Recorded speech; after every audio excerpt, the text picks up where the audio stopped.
Oh, What is going on, everybody? Welcome back to another episode of Blitz the Books. Happy Friday. How's it going, Mikey? happy Friday. All is well here in Paradiso, Big Wade. Cannot complain. It's a beautiful fall day here in Middle Tennessee. 75 and sunny. Feels like I've got Nice. California weather like you got out there, man. But yeah, doesn't normally get this warm in November, but we will take it. It's been a little rainy here, man. I think we're gonna be under rain for a couple of days here. Talking about one of our picks later here in the show. It's gonna be raining for that game, I believe. So I'm not sure what the conditions are gonna be, but yeah, it's been a nice run here so far. Unfortunately, last week I kind of kicked ourselves in the foot here. We got to stay off these team total unders because Purdue again burned us. We went under 9.5 and Please, they got to 10, man. So officially last week's show went 2-3. Mikey went 1-1. I went 1-2. That brings the show to a total of 24-15, 62%. Mike gave out Mississippi State first half plus 4.5. That one missed out. They just got throttled in that game. I was on that as well. Um, yeah, I guess we could have seen that coming, but man, that was a shocker. I guess Georgia finally wanted to play in the first half, as we talked about. They were on a pretty long run of losing the first half spread. yeah, they lost the first quarter though. I guess we should have went first quarter. That I'm not Remember, even gonna tell.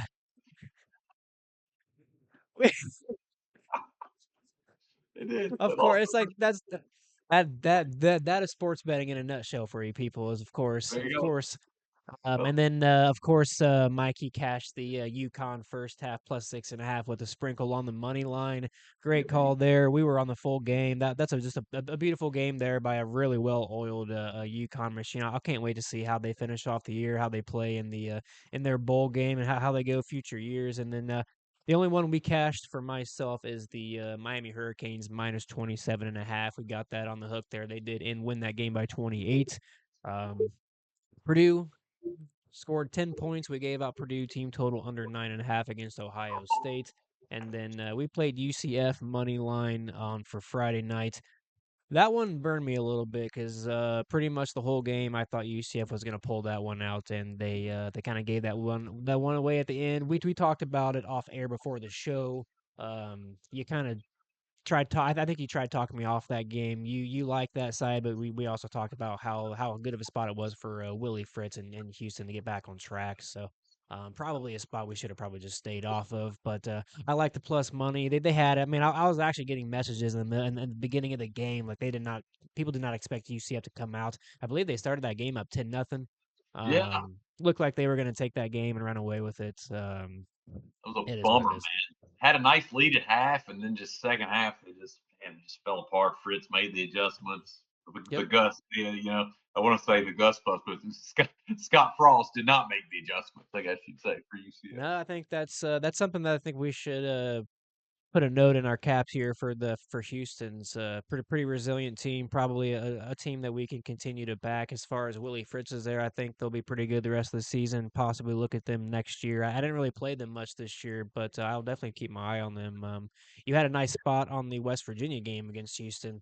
So Yeah, you've got a pretty good read on this team. So I think you should make sure you're taking a look at this Houston team a little bit more careful as we progress. But let's get into into this week. I've got 3 picks. Mike's got 2. I'm gonna start off with my first one here, and I'm gonna go with Notre Dame minus 10 against number 22 ranked Pittsburgh. I took minus 132 over on Profit X. A little bit juicy, but I do want to get that minus 10. Like the key number is I do think that they are a game. I do respect what they bring here. Notre Dame does come into this week reeling off 7 straight wins. They've covered 10 points in all 7 of those games, and they did push against number 17 USC at home. On the road during this stretch, Notre Dame has won by 15 at Boston College and 43 at Arkansas.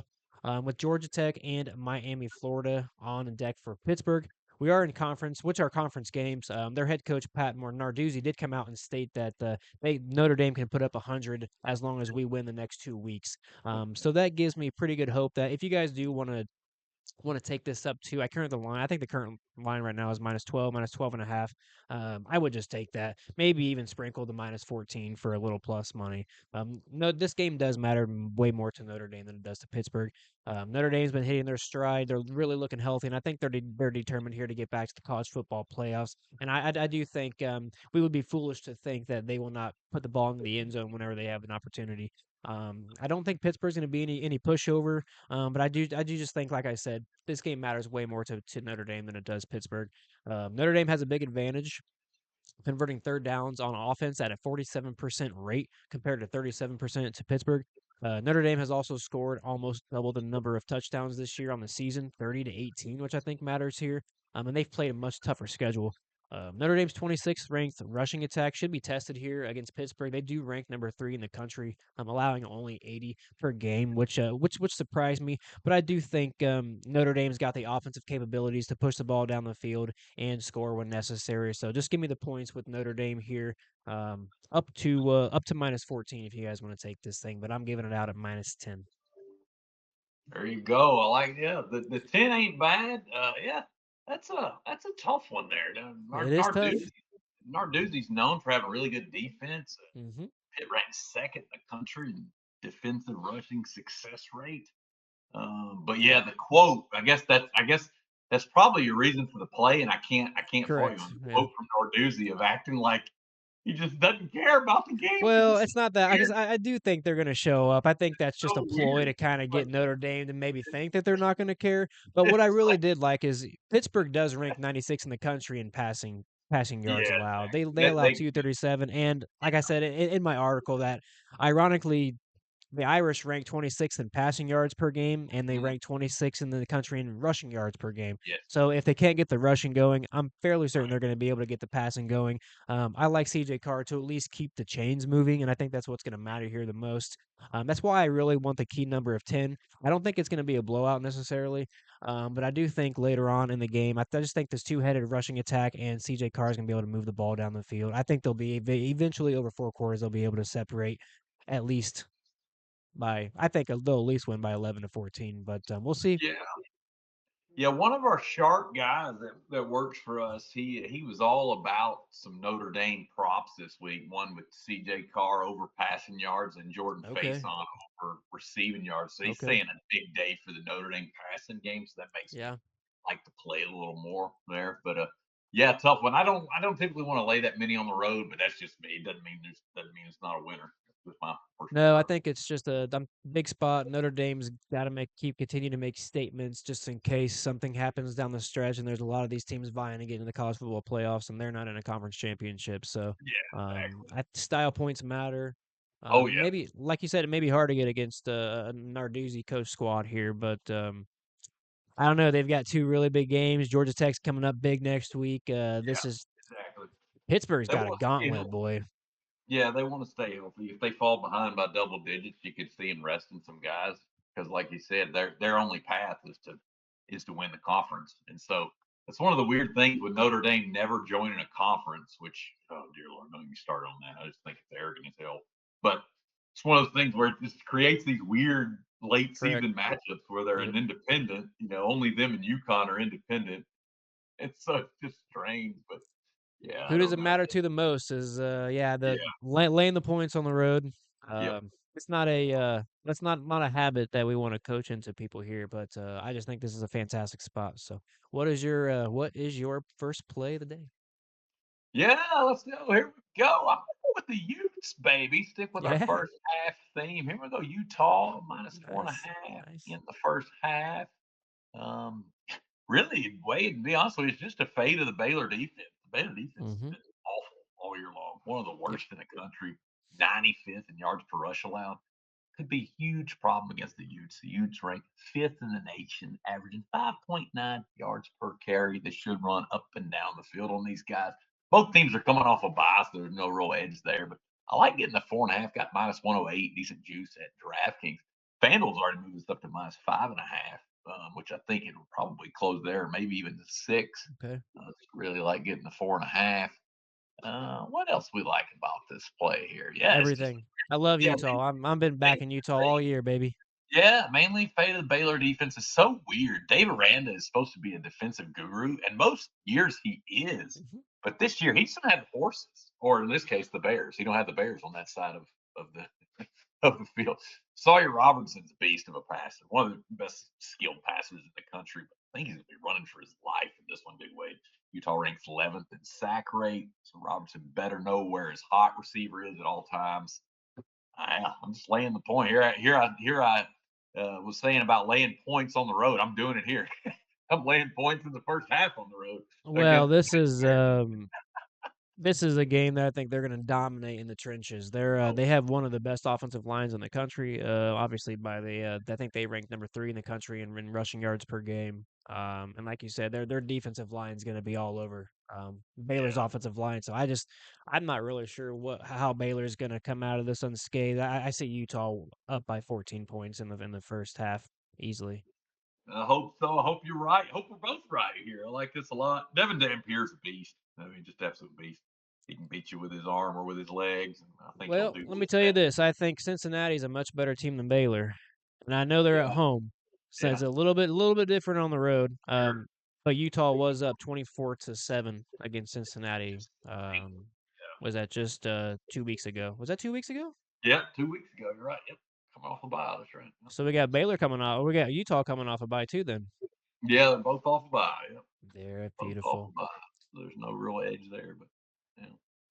Alrighty, well, Yep. I am Play going to number give out 2 my for next you. play here. I'm going to go to the night game, USC against Iowa, as we talked about previously. It sounds like we're going to have a little weather here. It's going to be a rainy in southern Los Angeles, but I took USC minus 5.5, minus 120 over on Fanatics against number 21 Iowa. USC has been a little bit up and down this season as far as covering this 5.5 spread. But at home, they have been perfect, covering all 5 home games with winning margins of 60, 39, 14, 18, and 21. Their last 2 being against Northwestern and Michigan. And their offense have put up points while their defense has made some big stops here. Um, Iowa has played the slightly tougher schedule according to Sagarin, but they're just coming off a really brutal loss here, Mike. Where they really gave up everything to win that game against Oregon, and they really had a shot. And now they've got to travel multiple time zones to play in an environment that USC usually thrives in night games. And I think USC's playoff hopes are on the line, and I just think this is going to be a tough task for Iowa to get it done. Um, the tough thing is here is Iowa has covered this line 100% of the season, but I don't think they have traveled and faced this efficient of an offense that also has some defense that they can put behind it. USC ranks 7th in the country at almost 40 points per game, 11th in the country in red zone efficiency, 5th in converting third down conversions, and they rank first in yards per play at 7.5. And while I do expect that to drop versus Iowa, I still expect to see explosive plays. USC's offense is top 20 in both least sacks and QB hits allowed, which I think will be key here against Iowa's defensive line. If USC can get time to their quarterback, I think they'll be able to make some big plays here. Iowa's offense is really much improved, obviously, from compared to last season's, where they're almost scoring 30 points per game right now, and they have a 90% plus red zone efficiency on offense. But having said that, USC ranks third in the country on defense, allowing just 67% red zone efficiency. Um, while also allowing 36% on the third down completions. So I think Iowa's offense is just going to struggle here on the road in this tough environment. And then last piece I like to add here is that USC ranks 10th in the country in tackles for loss, 17th in sacks. And I just think it's going to be a long night for this Iowa offense. We saw, Michigan's offense is not bad, and we saw them come in, and I think they only scored 17 or 18 points. USC put up over 30, so I think USC won that game by 18. Um, so I just think similar here. I think USC is gonna win something by double digits here. So I think this 5.5 line's pretty generous. This is the tough spot for Iowa, man. Yeah, it is. I like this play a lot. I cashed with the Hawkeyes last week there, and you're right. I watched that whole game. They poured everything into trying to beat Oregon, and they had a beat right there. Give up the last second field goal. That was a heartbreak. I felt sorry for the Hawkeyes actually. I Yeah. really wanted them to pull the outright upset. Cashed easily with the point spread, but the money line sprinkle would have been nice. I've always got a soft spot for the Hawkeyes. I don't know why. Maybe because I it know, me too. No, I know. I it know. looks like you're watching, the throwback to the old 1940s football because they don't throw it any and they have great defense and they run the ball. It's a tough matchup for them. If it rains enough, I definitely think it helps Iowa a little bit because It does. they want to uglify the game. I don't even know It if that's a does. word, but they just made it uglify the game. But even if they do, I don't know. I don't know if it matters because USC has so much freaking speed. You look at the freshman running back, King Miller. He started out the season fourth or fifth on the depth chart for a Trojan. Kid's Yep. averaging 7.9 yards per carry. Yeah. Holy smoke! He's ripped off a 75-yard touchdown run earlier Yep. this year. The guy's a stud. So I mean, heck, even if the USC passing game is hurt a little bit by the weather, which I don't think they'll be hurt that bad. They got too many good receivers. Makai Lemon, Jacoby Lane, just freaking studs. I mean, guys that are going to be Yeah. NFL studs. I don't see the problem here is if Iowa falls behind, they don't have the passing game back up. Correct. So yeah, and you nailed it. You nailed it. The Trojans have been a dominant team at home. They struggle on the road, but they're at home here, and they're a different ball team at home. Yeah, definitely lean your way here, big way. I Good think call. they're gonna. I think what's gonna happen is they're just gonna trade touchdowns for field goals, and that's gonna give them this margin. Yep. There you And go. they're Love so tough in the red zone. I think Iowa's gonna move the ball. it. I just think they're gonna end up shooting for 4 or 5 field goals rather than they're just gonna. I think they're gonna stall out in the red zone too many times. I just do. I think USC, even if it's a I hate to say it, man. I can see like a 14-6 game. It's weird, but if it's rainy and sloppy here, because it's supposed to be raining literally for the It's next three supposed or to be four pretty days rough. straight. So if they can't get any footing out there, we Yeah. could see a sloppy game. I don't know if people are expecting it to be a high scoring game. I didn't even really look at the total too much on this ball game. I didn't study if where the market was as far as that's what I meant as far as Yeah, I didn't either. where people are leaning. But I think Sitting like at you said, 48 Iowa right doesn't now. have the offensive firepower to catch up here. If they have to throw the ball. So. Yeah. Love it. Love it. Good call. What is your next play? Because I know we talked Yeah. about this off air, and I'm went to go. I ran to go play this because I didn't even look at this game, and I'm shocked by this line as well. I'm shocked by it too. Wasn't planning on playing it. I really wouldn't, but the lines moved so much they talked me into. I'm playing BYU -3. -3. You can get it 115 at DK right now. This thing Yes. opened at 6. What Hmm. the heck's going on? I guess all the pro betting groups like TCU here to drive this line all the way I down. like TCU too, but not here. Not that man, not in this spot. Mm-mm. It's like I made the line BYU -9, I think, 9.5. We saw TCU get their heart ripped out last week. They had a big lead against Iowa Yeah, State, and they blew the game. That was their third loss. It's kind of a dream crushing loss. Kind of knocks them out of everything.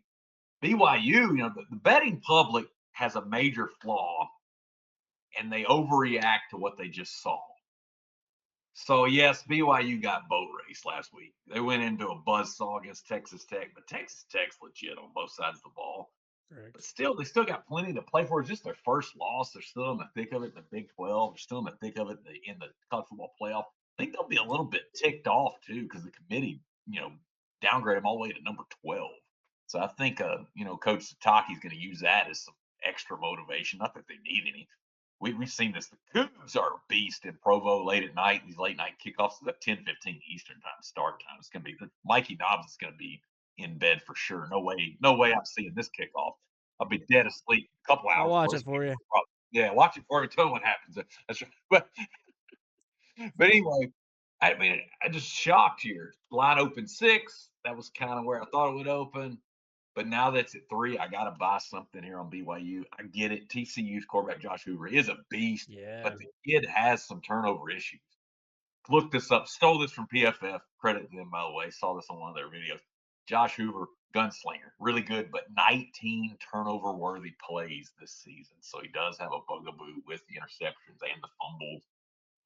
Man, oh man, BYU really stout on offense and defense in the red zone that could come in handy here. And I like Bear Bachmeyer, even though he couldn't get anything going against Texas Tech. He hadn't looked like he was really ever been rattled all Hmm. year. Not even in that loss, he looked just fine as far as from his body language standpoint. Cougars also 24th in time of possession. That could limit TCU's possession to keep their offense on the field. Yeah, a lot to like here about the Cougars. Really shocked we're getting it at a field goal at home off a tough loss, an embarrassing loss even. Goodbye low, I think, here on BYU. Believe the market's just always also reacting to that tough loss because we were sadly on TCU -6 last week and got my hearts ripped out when I turned Oh, the bummer. TV back on and Yeah, saw that they had lost that, that game because I'm a really big believer in Hoover.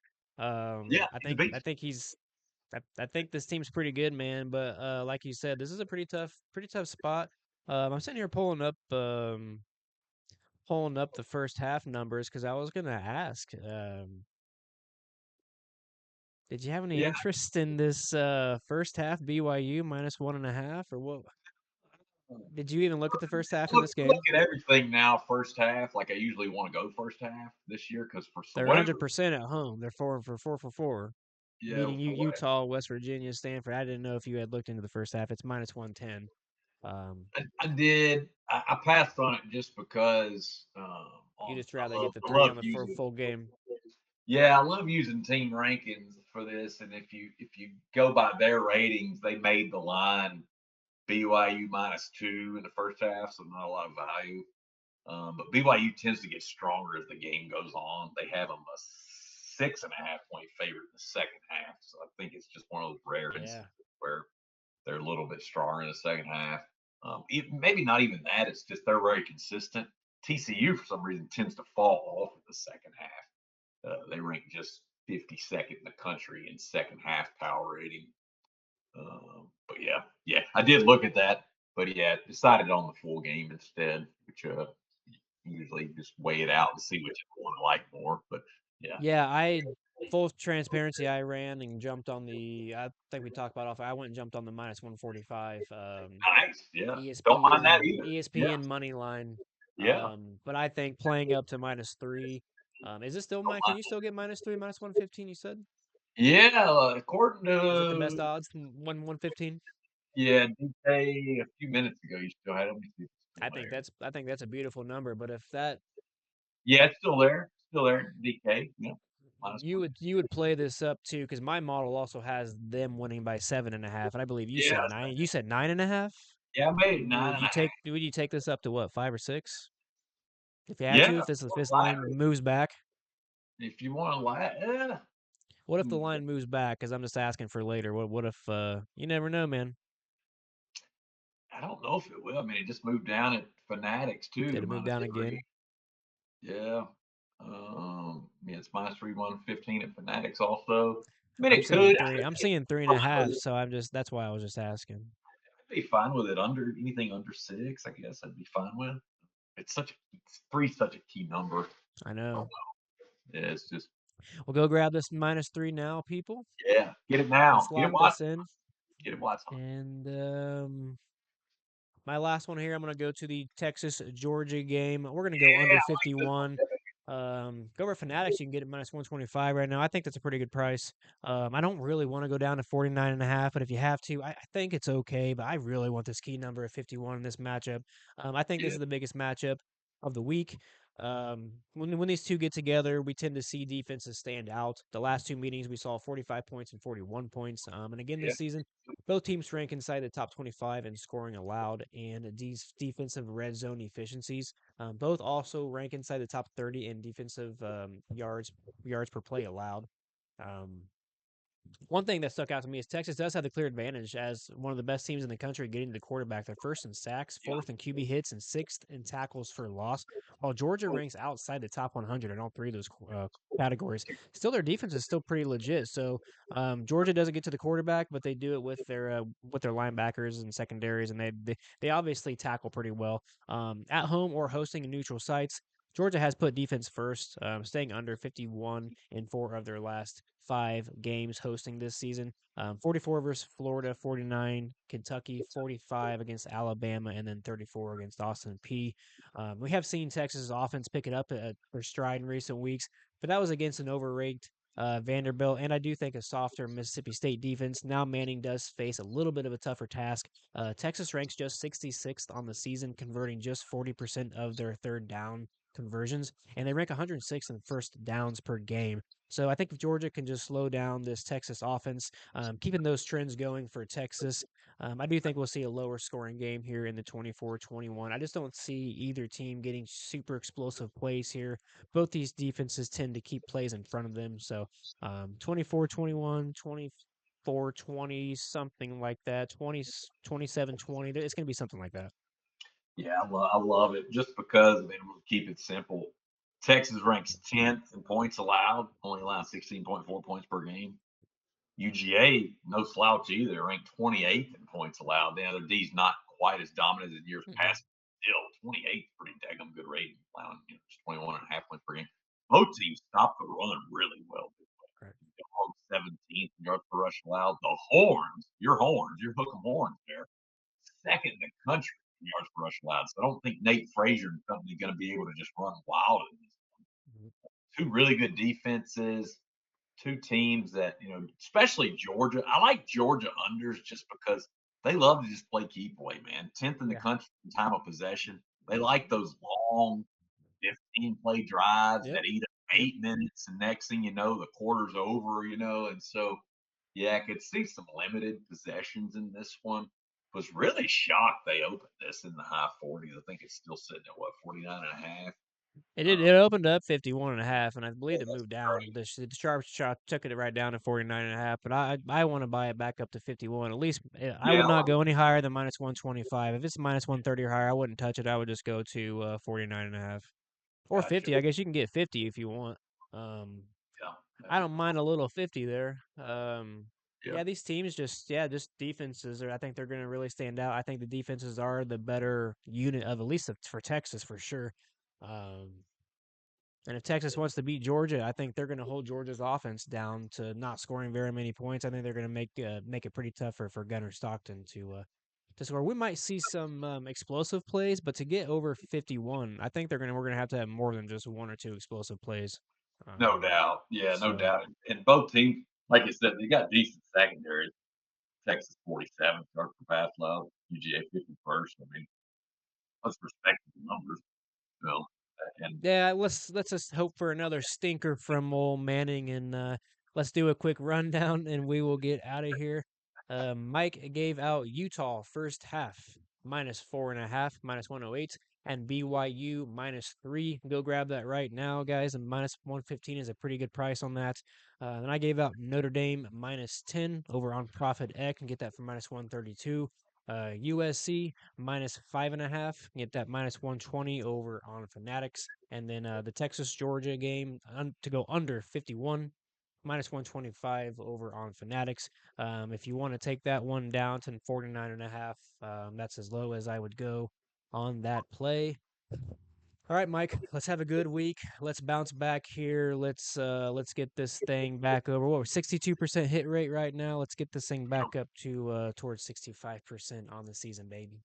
I like it. I like it. Let's cash them, baby. Have a good weekend, guys.